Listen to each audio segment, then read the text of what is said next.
Good afternoon. Welcome to the press center of the Ministry of Defense of Ukraine. Here is our weekly update of the situation in the operations area of the Joint Forces from 28 January to 3 February 2019. During the last week, the enemy continued to destabilize situation in the deterrence area of the Russian armed aggression in the territory of temporarily occupied Donetsk and Luhansk regions. From the very beginning, the enemy started to violate Minsk agreements by using mortars. Grenade launchers, heavy machine guns, small arms, and other infantry weapons were used as well. The number of violations using mortars had increased significantly. In general, over the past week, from 28 January to 3 February 2019, Ukrainian defenders' position fell under provocative fire for 50 times. On January 29th, enemy used 82mm mortars by firing 28 mines. Moreover, on 30th, 31st January and 1st February, enemy continued to violate Minsk agreements. Enemy used 82mm mortars to shell positions of joint forces. What is more, on February 3rd, enemy used mortars for 2 times to shell our positions near Krymska village. We also want to stress your attention that on February 2nd, with violations of all moral norms and international humanitarian law, Russian occupation troops have used small arms near Chermalik village to fire at civilian ritual bus which was heading towards cemetery. Fortunately, there were no casualties among civilians, but Ukrainians' monitoring mission recorded bullet holes in the bus. In such a way, Russian occupation forces threatens life and well-being of civilian population. The situation in the operations area is under full control of the joint forces. Our servicemen opened fire in response to suppress enemy activity and by strictly adhering to Minsk agreements. As the result of the Russian armed aggressions, 3 of our servicemen were wounded in action. They were all transferred to military medical facilities where they are being treated. We wish them all speedy recovery. And now to the information from the main Directorate of Intelligence of the Ministry of Defense of Ukraine. At the same time, during the work of the complex commissions of the General Staff of the Russian Armed Forces and units of the 1st and 2nd Army Corps, a great lack of personnel was revealed, especially of such specialties as drivers, mechanics, and gunners.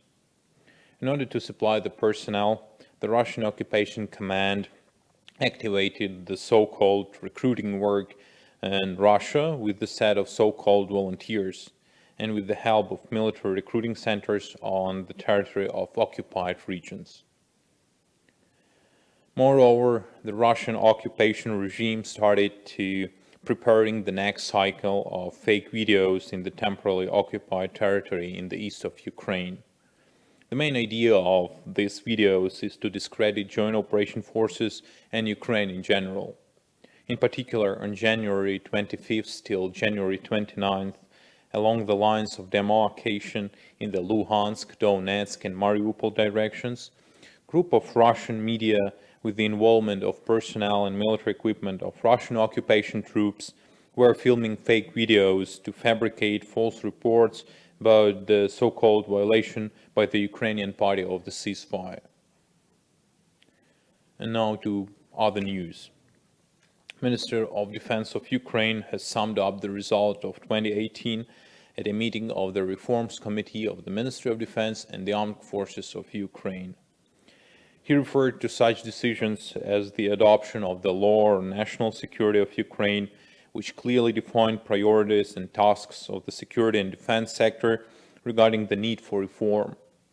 The law consolidated the transition of the armed forces to the standards of NATO countries and made irreversible changes in the security and defense sector.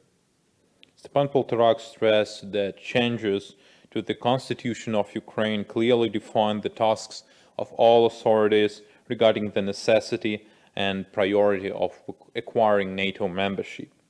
He also noted that 2018 was the year when Russian Federation significantly raised the degree of aggressive policy in the Sea of Azov by carrying out an act of aggression against Ukrainian Navy.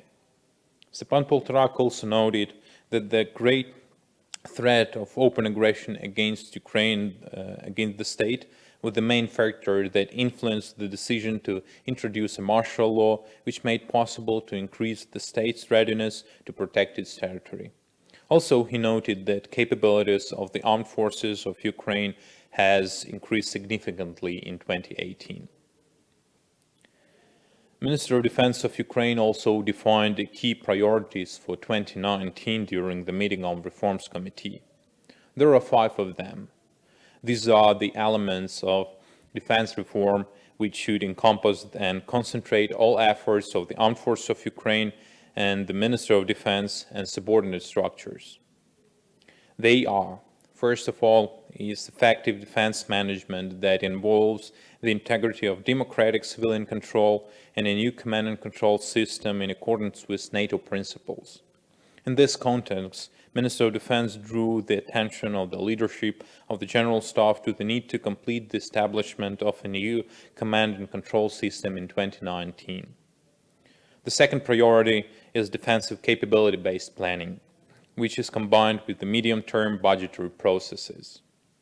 The third priority is defense procurements, both imported from abroad with the new authority of the Minister of Defense of Ukraine and here in Ukraine on the basis of new rules taking into account the norms of the relevant European standards and protocols. According to the Stepan Poltorak, the fourth priority is the optimized structure of the armed forces with carriers of specific operational capabilities.